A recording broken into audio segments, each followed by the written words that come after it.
Buenas tardes. Vamos a dar comienzo a la segunda mesa y lo primero que nos ha pedido es Arcadi, ¿no? Que quería comentar algo. No, final. Ah, que empezáramos. Vale, pues, perdón.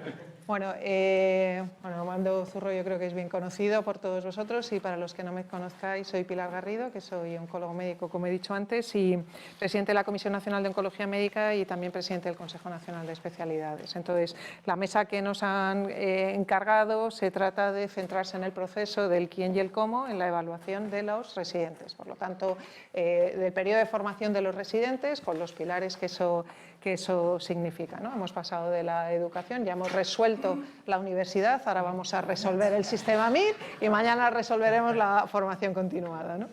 Entonces, bueno, aunque como antes también ha dicho Mila muy bien, vamos a hacer unas intervenciones cortitas porque creemos que lo más importante es el debate y aunque parte de esta mesa mañana continuará en el debate, nos parecía que era lo más enriquecedor. Entonces, por mi parte, solamente algunas pinceladas para que abran el debate, ¿no? En ese sentido, aunque lo que se nos pregunta es quién y cómo, ¿no?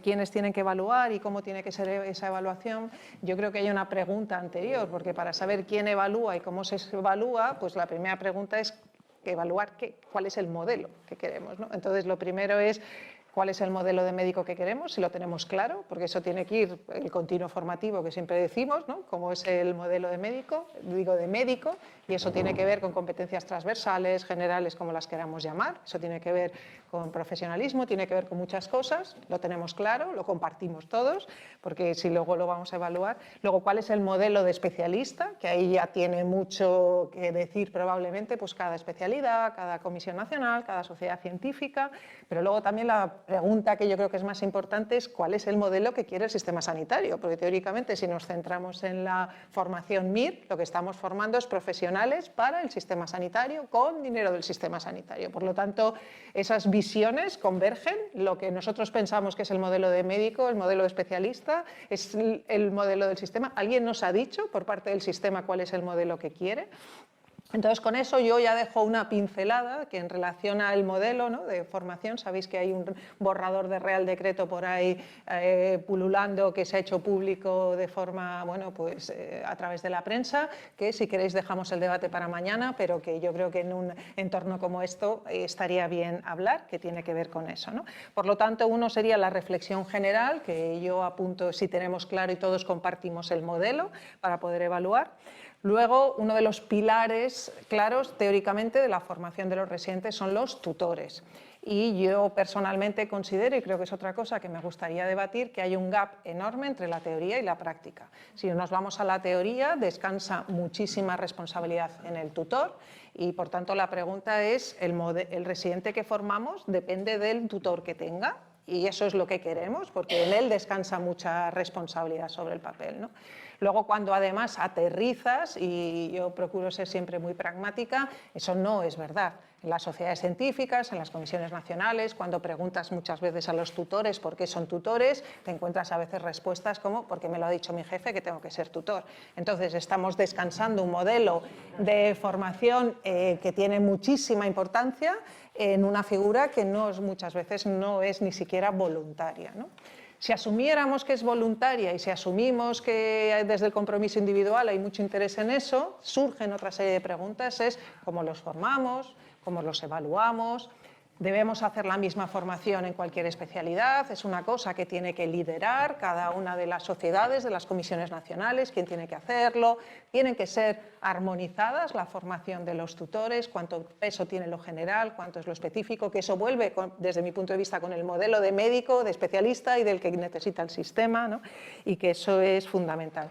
Si abrimos el melón de los tutores, después de esto también está, pues eso, ¿no?, la incentivación, la compensación, bueno, los diferentes modelos, de quién depende de los profesionales, depende de los modelos que están implementando en las distintas comunidades autónomas las que lo están haciendo, que no tienen nada que ver unos con otros, ¿no?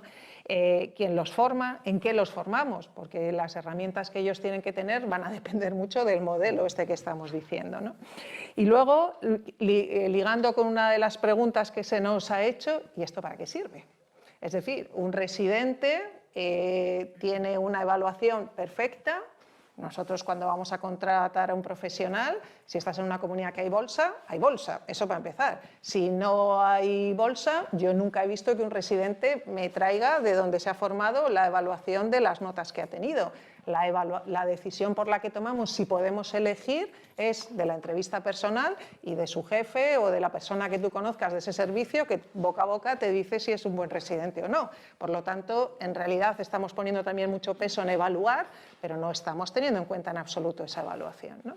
Y por tanto, pues esa es otra reflexión.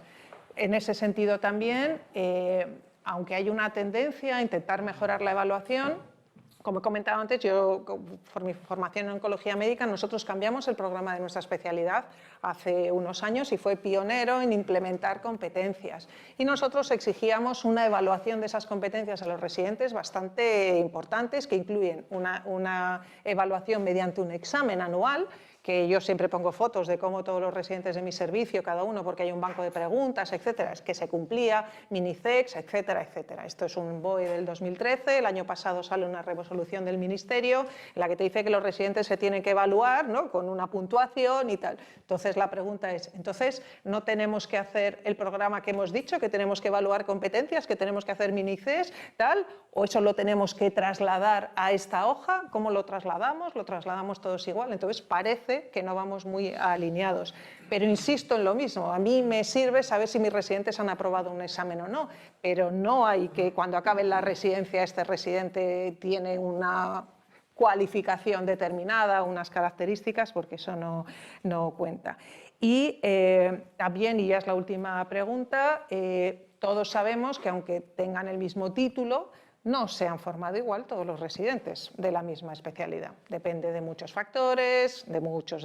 Entonces, a mí me gusta mucho un modelo que en algunas sociedades y comisiones nacionales, como por ejemplo reumatología, están implementando, que es un ECOE, en esa línea del continuo formativo, pues bueno, como se hace al acabar ahora la formación universitaria, pues a lo mejor es una idea que puede ayudar a ir armonizando, que por lo menos haya una evaluación, porque creo que la última evaluación que hacemos verdaderamente como profesionales en una línea transversal es el examen MIR. Luego depende de si te presentas a una posición, si no, etcétera, pero ya no vuelve a haber ninguna evaluación, claramente, porque las que decimos de los tutores y esto no tienen trascendencia más allá de interna.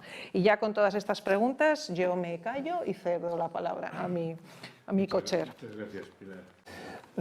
Yo voy a tocar tres temas también de una manera muy esquemática y breve y luego señalaremos las dos personas que nos han dirigido preguntas, no para responderlas, ya las responderemos entre todos, sino para que sepáis cuáles son esas preguntas de los discusores que se han asignado a esta mesa, ¿no?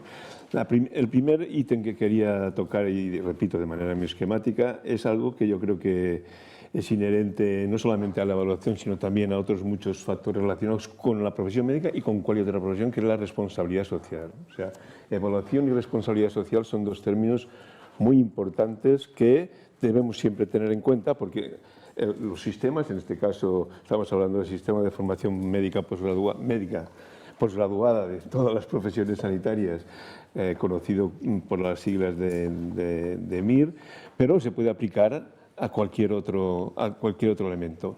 Todos los responsables hemos de tener en cuenta que estamos dando salida a través de los programas de formación a unos profesionales que tienen que dar respuesta, en principio óptima, y de ahí viene también lo que comentaba antes puntualmente también Pilar, el profesionalismo. O sea, profesionalismo, un profesional quiere decir que tiene la confianza de la sociedad para prestar un tipo de atención y que él solo, por esa característica de profesional, tiene. Por lo tanto, la sociedad le confiere la exclusividad para realizar ese tipo de atención. Por lo tanto, repito, y ya para cerrar este ítem, evaluación y responsabilidad social. No nos pensemos que la evaluación es algo así que hay que tomarse a la ligera, sino que la evaluación es un factor determinante de la calidad y de la seguridad que después se va a trasladar a la atención que reciben los pacientes.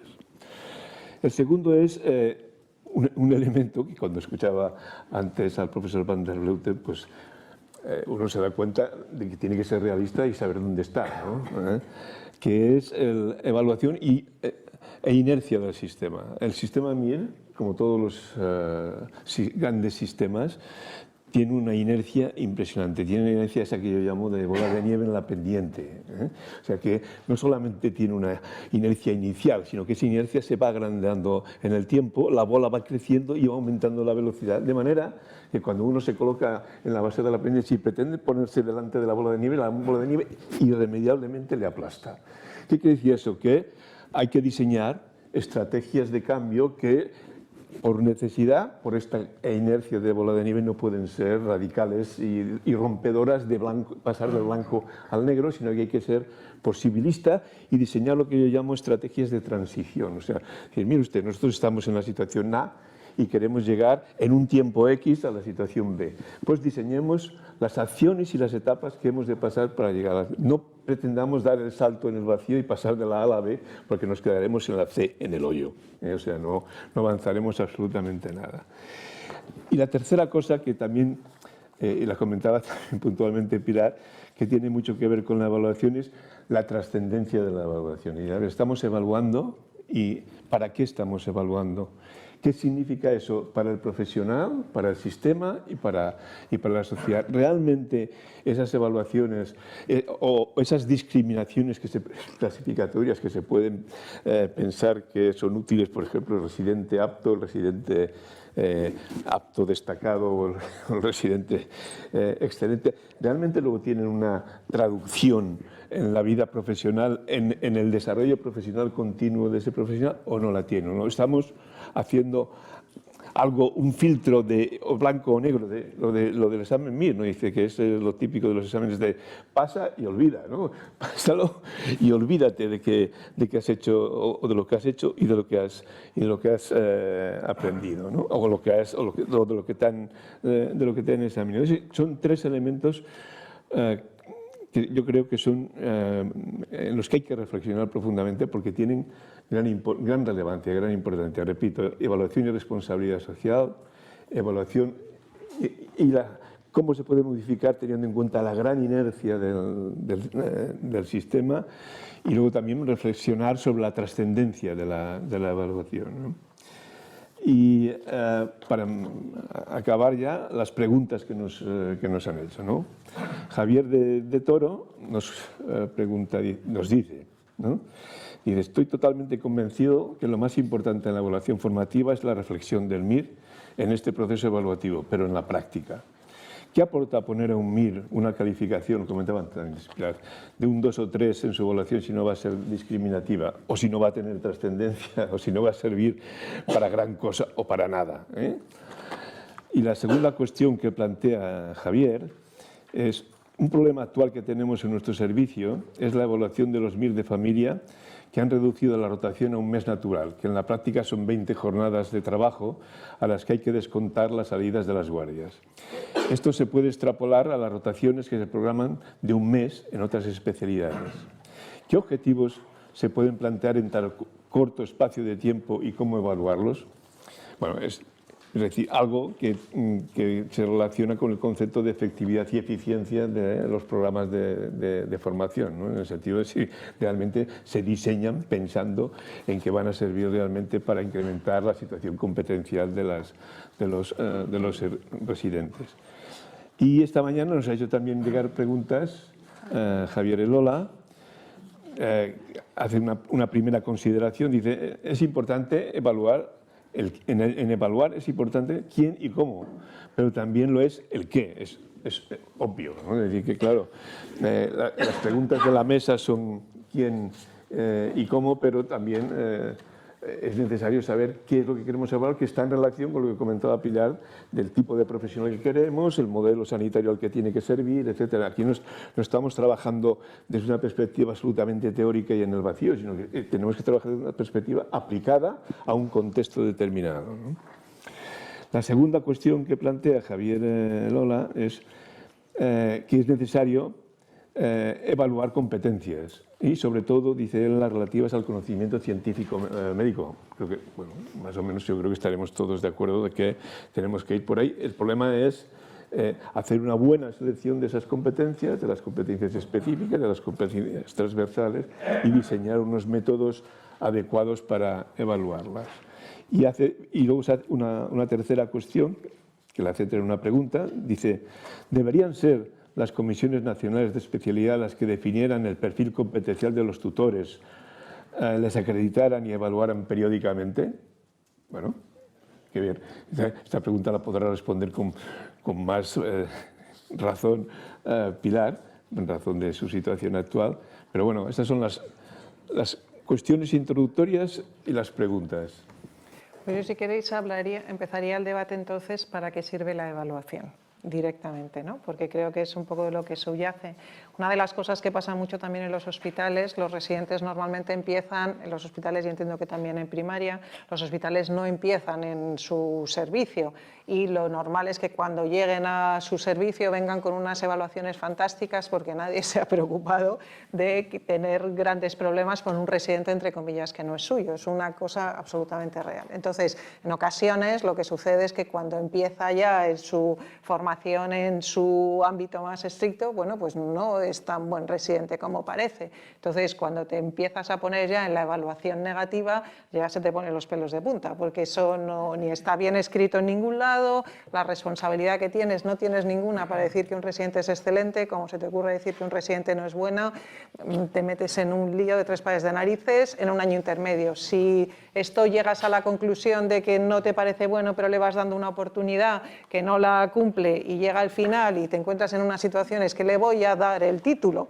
y tal, ya si quieres hacer esa, ya es una debacle tremenda. Entonces, yo creo que hay muy poca cultura en el hospital de compromiso con la formación, que esto engancha con debe ser solo el tutor, cuál es el perfil del tutor, ¿no? Lo que estábamos hablando antes. Hay sitios que no conseguimos especialistas de familia, en un montón de sitios ahora hay problemas. Otras especialidades que en determinados sitios no hay.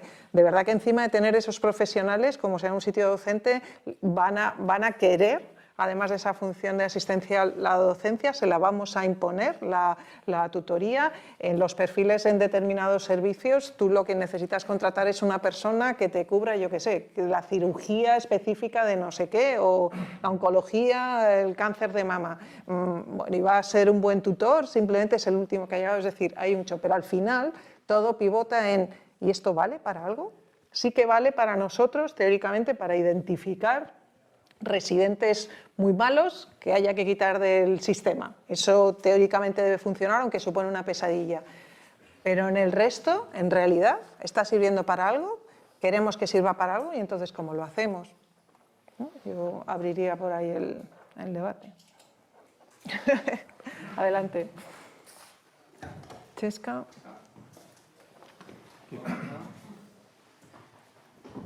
Hola, soy Francesca Ponso, la directora de docencia del Hospital Clínic y responsable pues, de la formación y evaluación de un montón de residentes. Y justo iba a comentar lo que acabas de decir, que creo que en España la única trascendencia que tiene la evaluación es en los casos en que acabas haciendo una evaluación negativa, que son menos de un 1% de los casos y que es una verdadera pesadilla y un drama hacerlo. Es solo para excluir del sistema a un residente que al hacerle una evaluación negativa se queda sin contrato, en la calle, fuera de todo. Curiosamente, parece ser que la evaluación tiene mucho valor y la calificación que das en el caso de aquellos residentes que finalizan y se van a trabajar fuera de España. Casi todos nos piden un informe detallado de sus notas año por año y cuál fue la puntuación que obtuvieron en cada una de las rotaciones. Es decir, no piden una única nota, sino una nota detallada, acompañada de su programa formativo, sellado y firmado por su tutor y por el responsable de docencia del hospital. Es curioso pues, que fuera de España no tan solo tiene mucho valor el resultado detallado de las diferentes evaluaciones, sino también el programa detallado de cómo se han formado en aquel centro en concreto.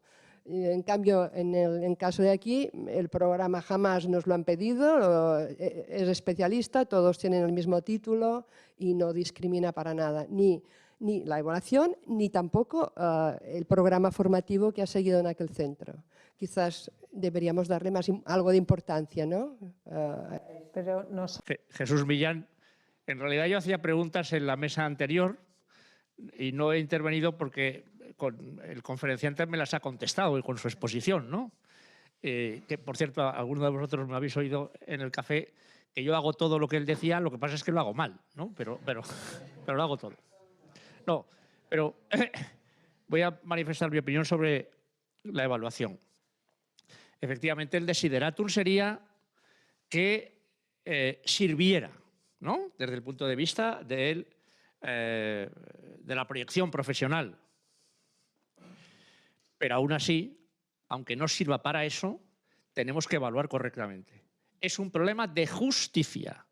Yo defiendo frente a mis 550 residentes que no puede ser evaluado de la misma manera, aunque luego no le sirva, el que lo hace bien que el que lo hace regular. Es un problema de justicia.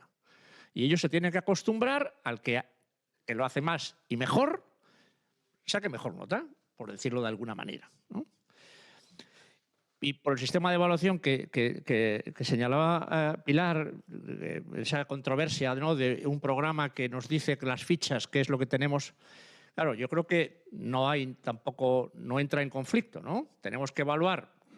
Claro, si nos dicen nuestros mayores que tenemos que evaluar de una determinada manera y utilizando unas determinadas fichas, pues lo tendremos que hacer, ¿no? Pero claro, ellos no nos dicen qué técnica o qué método tenemos que utilizar, ¿eh? Nos dicen que valoremos conocimientos, nos dicen que valoremos trabajo en equipo, etcétera, pero no nos dicen que tenemos que hacer 360 grados o una ECOE o un minifest o un portfolio, ¿eh? Eso lo decidimos nosotros. Por lo tanto, no es un contrasentido el que un programa tan meticuloso como el de oncología señale cuáles son las técnicas a utilizar, ¿no? Y que luego digan, bueno, pero céntrese usted en estos áreas competenciales. Luego evalúelo usted como quiera, ¿no? Si me permites, por contestar a Jesús, el problema es que luego en determinadas unidades docentes la respuesta cuando los tutores de oncología lo que dicen, no, es que quiero hacer un examen, porque al final son recursos, es tiempo para hacer, entonces es, no te compliques la vida, si lo único que hay que hacer. Entonces, recibimos diferentes impactos, ¿no? Input. Entonces, eso es complicado y de hecho nosotros hicimos la pregunta al Ministerio un poco por reforzar ante determinadas unidades y determinadas comisiones de docencia, determinados hospitales, que realmente sí que lo que tú estás diciendo, que aunque el resultado final sea así, si queríamos evaluar de acuerdo a lo que decía nuestro programa formativo publicado en un Real Decreto, deberíamos hacer un examen, necesitamos un aula, no sé, cosas de estas. Entonces, ese es un poco el mensaje que no estaba, ¿no?, coordinado. No, espera, perdona, como complemento a este tema y un poco no respondiendo a Jesús y intentando complementar lo que dice. Pensad en un momento en el prestigio que tiene el sistema de evaluación del sistema MIR. ¿Pensáis que es alto, medio, bajo? ¿Pensáis que realmente es una cosa que preocupa o no preocupa? ¿El prestigio del sistema MIR? No, el prestigio del sistema de evaluación, del MIR. Es que eso yo iba a preguntar, ¿existe? No, yo creo que nadie se lo plantea. Yo totalmente sí, ¿no? Se da por hecho, se da por hecho. Mañana lo podemos seguir discutiendo, pero creo que es un elemento muy importante. Es decir, que cómo visualizan los tutores, los residentes, los jefes de estudio, etcétera, el sistema de evaluación. Sí. Depende de lo que hagamos, ¿eh? En mi hospital forma parte de los objetivos del servicio hacer la evaluación de los residentes de una determinada manera, ¿eh? Por lo tanto, el compromiso de la dirección aquí es fundamentalísimo, ¿no? Y eso que es una iniciativa a copiar en muchos sitios. Claro, y eso quien lo cumple saca más puntos luego al final con los objetivos, lo mismo que se han operado más o la estancia media ha sido más baja, ¿eh? Me parece una fantástica iniciativa. Javier de Toro, de Coruña. No hay ninguna alarma social en cuanto a la capacidad o competencia de los médicos, y menos ahora que hay falta de médicos y que, entre comillas, vale cualquiera que aporte un título. Lo que sí que es cierto que cualquiera de los que estamos aquí sentados sabe a quién dirigirse si tiene algún problema de salud. Y no valen todos, no valen todos. Por lo tanto, yo creo que es de justicia, como se ha comentado anteriormente, que haya algún tipo de filtro. Porque lo que no se evalúa, se devalúa. En este momento, ¿qué ocurre? Que no sabemos cómo se está formando. No hay alarma social, pero en la práctica sí que lo hay.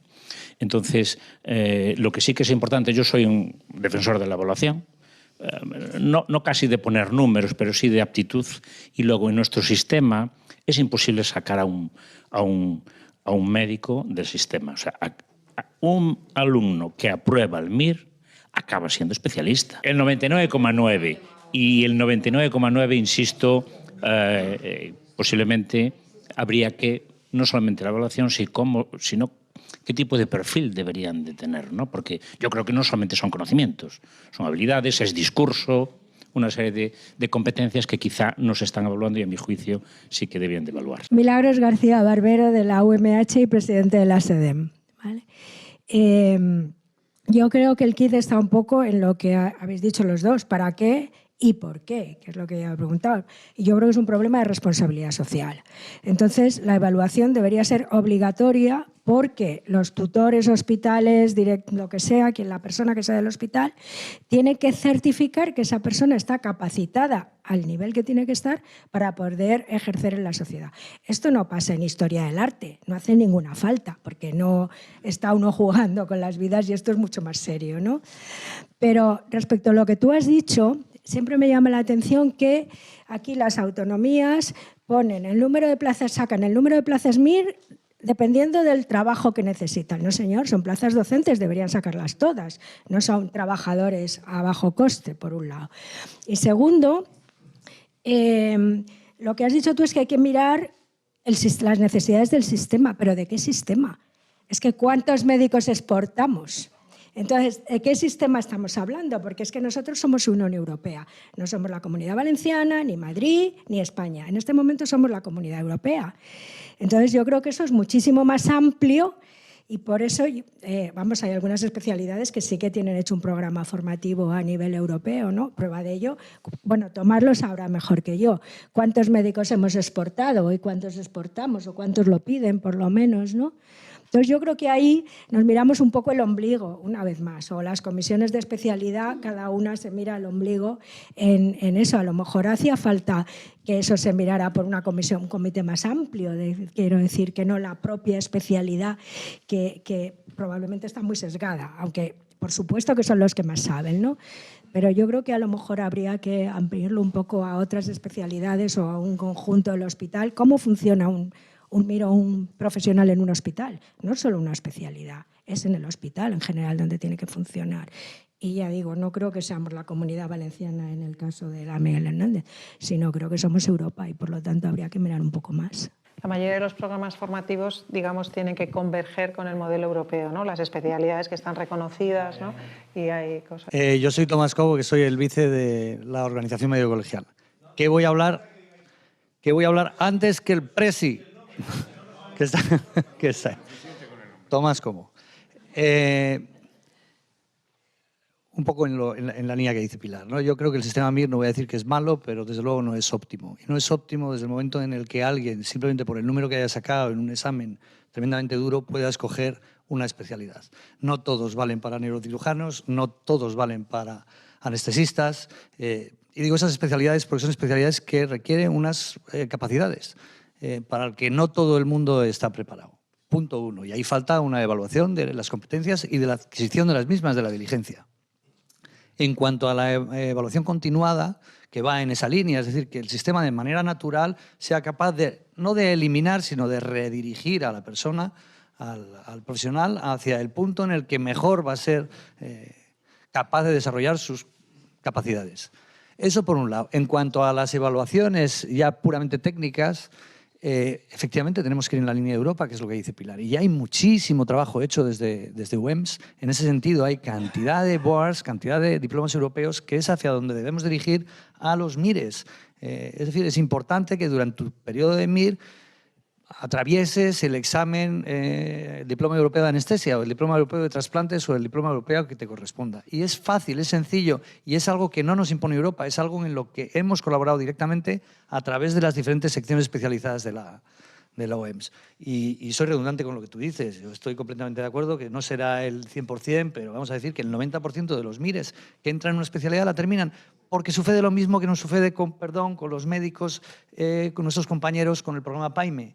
Nadie pone el cascabel al gato. ni el tutor, porque la figura del tutor tampoco está considerada como tal, ni tiene peso, ni el jefe de servicio, que no tiene tiempo, porque además le sacan alguna suciedad de Mires cubriendo quirófanos, ni el director médico que está de turno, ni mucho menos el gerente que depende pues del viento político, ¿no? De tal forma que es importante este tipo de reuniones y este intercambio de posiciones. Es una pena que el Ministerio no esté bien presente, porque alguna lección se llevaría. Buenas tardes, yo soy Fernando Ross, soy responsable de formación sanitaria especializada de aquí de Baleares. Uno de los varios problemas que hay es que efectivamente el perfil de qué médico estamos buscando no lo tenemos. Tenemos programas, algunos del siglo pasado, ¿no? Con lo cual es muy difícil, incluso algunos programas que no es verdad lo que dice el programa, porque ese no es el perfil de competencias que queremos de nuestros residentes. Entonces lo estamos adaptando como podemos. Pero lo que quería comentar respecto a la evaluación de residentes, es verdad que es muy complejo si no sabemos qué perfil es el que buscamos, pero hemos comentado todos que estamos de acuerdo en que tiene que haber profesionalismo, comunicación, trabajo en equipo, integración en el sistema de salud, etcétera, etcétera. Todo eso, ahora mismo, cuando hicisteis la consulta por la resolución de evaluación del Ministerio, todo eso cuenta un 30%. Y lo que cuenta el 70% son conocimientos y habilidades. Yo cogí la hoja y puse todos 7 y menos un 6 en conocimientos y habilidades y todos ceros en actitudes. Sale un 5,05, creo recordar. Eso es un apto, ¿no? Aquí tenemos uno de los problemas. Tenemos algunos programas por competencias. En teoría, todos los programas de especialidad están hechos nuevos, están acabados o casi acabados por competencias, pero no estamos planificando una evaluación por competencias, sino una evaluación por proporciones, por sumas, que difícilmente al residente por un problema de actitud le puede suspender, porque no le suspendemos por conocimientos, son brillantes académicamente, todos tienen unos expedientes impresionantes o han hecho una prueba de acceso, los PIRES y las otras especialidades muy compleja. ¿Se puede hacer a pesar de eso? Sí que se puede hacer. Nosotros en Baleares es una comunidad muy pequeña, tiene 500 residentes, cada año son pocos, pero hay 1, 2, 3 no aptos no recuperables. Y no aptos recuperables hay 10, 12, que es de lo que más orgullosos estamos, de los no recuperables que vemos que hay un problema y durante el año se ha podido solucionar o en el periodo de recuperación se ha podido solucionar, ¿no? Pero en todo eso yo creo que tenemos que trabajar mucho en qué queremos y cómo lo evaluamos, porque además después eso debería ser un continuo formativo, ya no en el grado, en la especialización y después, porque después los procesos de selección, ¿cómo son? Otra vez, examen tipo test. ¿Dónde está el profesionalismo? ¿Dónde está el trabajo en equipo? La comunicación, ¿dónde está todo eso? No está. ¿Se puede hacer? Mientras, pues se pueden hacer, ¿con qué? Con mucho trabajo, con mucho compromiso. Y sí que es verdad que nosotros, unas unidades docentes con más éxito y otras menos, también contando la ventaja que somos pequeños, incidiendo mucho y trabajando mucho, pues se puede mejorar. Pero es verdad que falta un camino común hacia cómo evaluamos si no sabemos qué queremos. Y luego, muy importante, cómo lo evaluamos. Y yo estoy convencido que no es con el modelo de la hoja que tenemos actualmente. Me llamo Ana, soy la jefa de estudios de Son Espases de Palma. Yo muy breve. La pregunta inicial era ¿para qué evaluar? Y decías que para qué en realidad pues sirve para poco al final, ¿no? Cuando han terminado. Pero es que yo creo que para qué evaluar durante. O sea, creo que hay que evaluar porque mejora el aprendizaje, sin ninguna duda. Si haces una buena evaluación por competencias, se forman mejor, aprenden más. No solo ellos, sino nosotros. Nos sirve para que con los resultados de la evaluación podamos modificar rotaciones, podamos cambiar tutores, podamos cambiar colaboradores docentes y ellos se autoevalúan. Y ese es nuestro objetivo, que al final el ser apto o no apto o el expediente del 5 o del 6 nadie se lo va a pedir y nadie lo va a tener en cuenta, que sería lo ideal, pues sí. Pero es que es durante el aprendizaje que sirve, sin ninguna duda. Y lo que comentabas de que en primero y segundo los residentes que rotan por ahí, es verdad que antes, a nosotros nos pasaba antes mucho y cuando llegaba el servicio es cuando se detectaban los problemas. Desde que los tutores están implicados en esta evaluación por competencias, como a ellos no les gusta que les pase con los suyos, cuando reciben a los otros residentes de otras especialidades, cada vez se mojan más en esas evaluaciones, aunque no sea su residente, que antes lo que siempre ha pasado, ¿no? Bueno, este no es mío, que pase, le pongo un 3 en la hoja y ya está.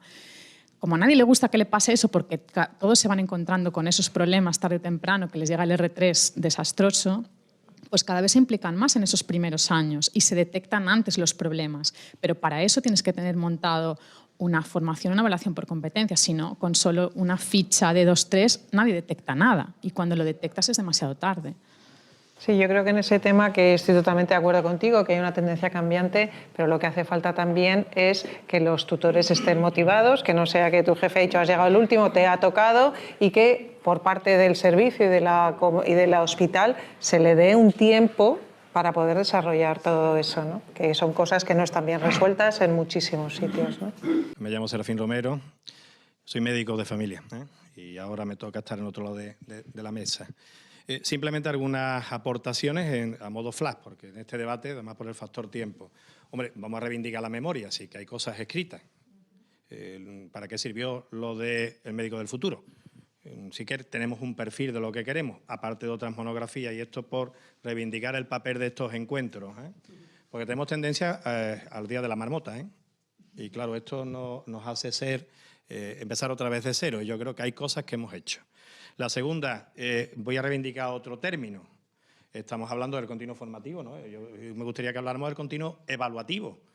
No toca, ya parece que ha pasado el tema, pero hombre, a nivel de grado sabemos qué, sabemos quién y sabemos cómo, y se preguntan los decanos que para qué sirve toda esa evaluación, incluida una COE, para que después el MIR puntúe toda esa evaluación de 6 años para nada, ¿no? Y no me tocaba a mí decirlo, ¿no? Pero sí que creo en el continuo evaluativo, porque es esencial. Entonces, ¿para qué ha servido 6 años de grado? ¿O esto es que es otro mundo? ¿O no se debería de servir para facilitar la puerta para que, lógicamente, permitiera lo que Tomás comentaba ahora, de tener algún tipo de perfil para lo que quiero hacer? Porque después todos sabemos cuánta gente vuelve a hacer otra especialidad o la abandona, especialmente en el mundo de la medicina de familia, porque esto de hablar con la gente no me va,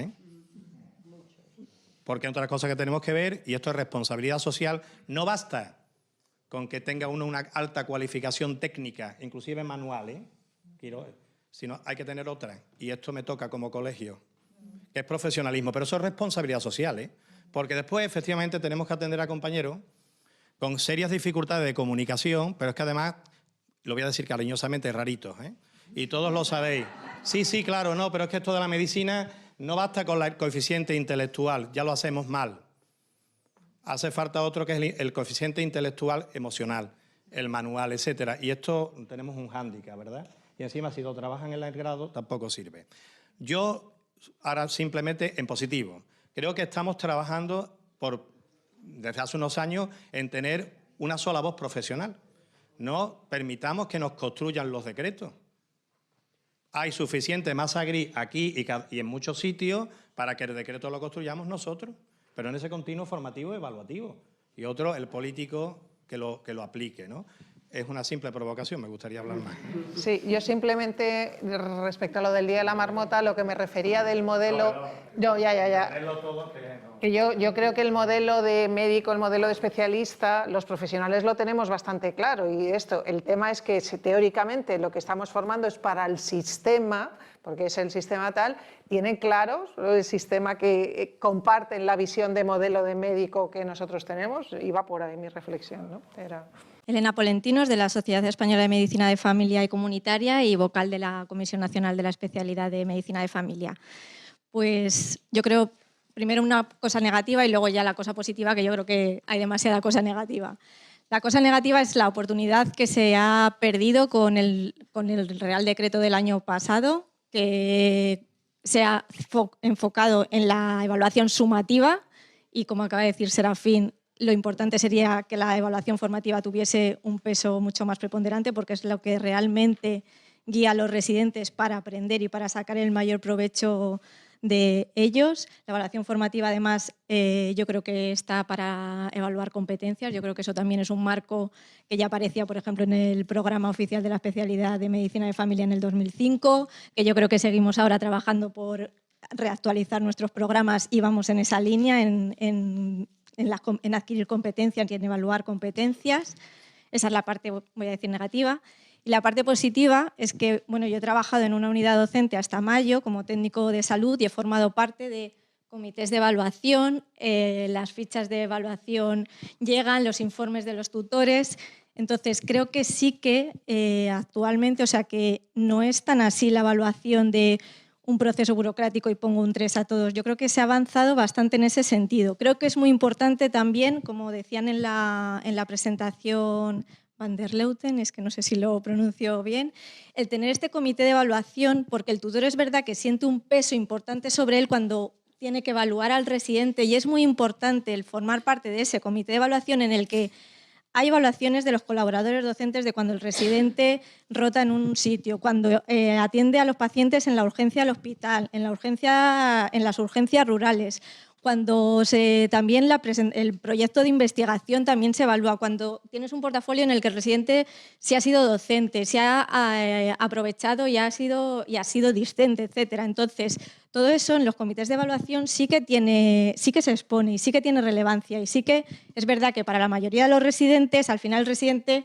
es positivo y no hay, pero también es verdad que es una forma en la que todos yo creo compartimos y también, o sea, como que te sientes más a gusto. Y es verdad que todavía aún así los tutores dicen, y no tenemos unas herramientas que sean como más objetivas, más que tenga un... O sea, que seguimos con eso y que hay que romper ese discurso de quiero una prueba objetiva, quiero un examen al final. Si tienes un montón de observadores directos de lo que está haciendo el residente en un montón de contextos, etcétera, que tenemos que conseguir comunicar que eso, el valor que tiene, que ese juicio que están haciendo todas esas personas cuando están observando, cuando todo eso que tiene, incluso ya habría que ir a más, por supuesto que tenemos que avanzar a mucho más, evaluación por los compañeros, por los pacientes, yo qué sé, o sea, que se nos puede, como ya hemos leído muchas cosas, pero que, bueno, que por dar una visión positiva de que sí que hay muchas cosas que se está haciendo, sí que hay mucho compromiso de mucha gente. Los tutores yo creo que son unas personas comprometidas en general. Por supuesto, si en un servicio hospitalario les obligan, pues claro que da mucha duda, pero bueno. Brevemente, soy Jesús López Torres, soy médico de familia, soy tutor de residentes y Elena acaba de señalar el portafolio. Vamos a ver, los residentes, la iniciativa del libro del residente era la de un portafolio y la herramienta es magnífica, se reconoce, pero nadie se acuerda de que el residente tiene su libro del residente porque no lo utilizamos adecuadamente, ¿no? Y creo que incluso no debe contar apenas nada en la evaluación final del residente, probablemente, ¿no? Cuenta más la evaluación sumativa que hacen los tutores. Con lo cual, las herramientas las tenemos, lo que tenemos es una cultura de evaluación nefasta y ahí pues el cambio es más difícil. Y luego señalar, como soy tutor de residentes también, desde hace 30 años, pues deciros que la situación no ha cambiado en absoluto en 30 años. Para mí, aparte de las satisfacciones personales que recibo, no me ha servido ni siquiera para un concurso de traslados. Con lo cual, vengo a decir que si después de 30 años yo no voy a reivindicar nada, ¿no? Pero no sé quién tiene que relanzar la figura del tutor o corregir estas diferencias. En Cataluña, un compañero médico de familia tutor percibe una cuantía, creo, bueno, baja, pero económicamente se compensa algo, en la mayoría de los sitios no. Entonces, no sé, en los servicios de salud el que no haya tutores es un problema menor, evidentemente, con lo cual no sé qué real decreto falta por salir o quién tiene que relanzar la figura del tutor, pero vamos, los que nos vamos a jubilar pronto no vamos a reivindicar ya nada, ¿no? Y bueno, nada más. Roger Ruiz, yo he estado, aunque estoy en grado ahora, he estado 20 años de responsable de residente. A ver, yo cuando iba a Van der Leuten decía, no estamos a tantos años luz. Tenemos un sistema de tutorización, tenemos un portafolio, tenemos un currículum más o menos integrado, dependiendo de las especialidades que haya. Y bueno, todo esto y una serie de problemas que yo estaba pensando, probablemente no haya que inventar la rueda. La evaluación programática puede aportar muchas cosas en posgrado. Vamos a pensárnoslo. Porque es que está ahí. Es que la cultura, afortunadamente, en posgrado, que era lo más importante, es mucho mayor que en grado. Aprovechémosla, está ahí. Javier de Toro, sigo siendo de Coruña y además soy reumatólogo. Quería compartir lo siguiente. En mi sociedad científica yo coordino con Antonio Naranjo, que es un colega de Canarias, la ECOE para los residentes que finalizan la evaluación. Llevamos 11 años y también hemos incorporado los residentes de tercer año. Y la pregunta es, ¿sabéis qué estaciones clavan a los mejores residentes? Los pacientes simulados. Los pacientes simulados puntúan altísimo son con diferencia los que tienen mayor conocimiento. Por lo tanto, algo que hay que saber es que hay que compartir, hay que incluir a los pacientes en el tema de la evaluación. Salvador Tranche, presidente de la SEFI, muy rápido. Simplemente en algunas características de la formación en medicina de familia, Pilar ya ha detallado algunas, al contrario que en otras especialidades sí empiezan en el centro de salud, sí hay una evaluación longitudinal porque hay un tutor nominal para cada residente que lo sigue durante 4 años, se evalúa la competencia y hay un portfolio que también se ha nombrado antes, ¿no? Tuvimos una experiencia hace 10 años, durante 2 o 3 años consecutivos, que hicimos una ECOE nacional a aquellos residentes que fueron puntuados en todo el territorio como excelentes. Tuvimos que dejar de hacerlo por 2 razones. La primera, porque no valía para nada. Es decir, no servía a nada el que tú en el currículum ni en las contrataciones ni nada. Y 2, por una enorme resistencia de los propios residentes a ser evaluados, al menos en nuestra especialidad en comparación con otras que no se evaluaban, ¿no? Entonces, hay que tener en cuenta que la contratación en el Sistema Nacional de Salud es una contratación administrativa. No es una contratación profesional, ni de competencias, ni de habilidades. ¿Quién negocia las contrataciones? Los sindicatos. Entonces, antes se hablaba aquí de justicia nominal. Yo creo que también tenemos una responsabilidad social, las sociedades científicas, las unidades docentes, los colegios profesionales y las comisiones nacionales de la especialidad, ¿no? Entonces, yo lo pongo en positivo, porque si seguimos lamentándonos no vamos a llegar a ninguna conclusión positiva. Yo propongo que todas estas instituciones que estamos aquí pongamos en valor la evaluación. Y eso significa que hay que empezar a crear una cultura positiva de la evaluación, tanto de los residentes como de los servicios y de los tutores, porque no hemos hablado aquí de cuando un servicio te pone un 3 o un servicio es un auténtico desastre en la rotación y no lo puedes anular en la rotación, ¿no? Es verdad que el incentivo a que apruebes al residente malo es muy alta, porque si le suspendes te lo van a volver a rotar otro mes más y, joder, otra vez otro mes más, mejor no, ¿no? Entonces, pero es verdad también que no hemos conseguido que muchos servicios que no dan ninguna formación les quitemos esa acreditación, ¿no? Entonces, primera cosa, que estas instituciones pongamos en valor. Y segundo, que también nosotros queremos una cultura de evaluación de los residentes en positivo, que estará muy ligado mañana con la recertificación, ¿no? Y luego yo creo que como instituciones tenemos que influir para que las contrataciones de los profesionales no sean administrativas, sino que sean en valor profesional, que nosotros consideremos que evalúa claramente las competencias, pero no solo en tiempo trabajado y poco más, que es... A día de hoy no tenemos ninguna capacidad negociadora con la Administración para negociar esas contrataciones. Por tanto, para conseguir que eso en el futuro tenga valor, tenemos que conseguir que eso la Administración lo considere en positivo. Pues ya hemos arreglado el MIR también, ¿no? Casi, casi.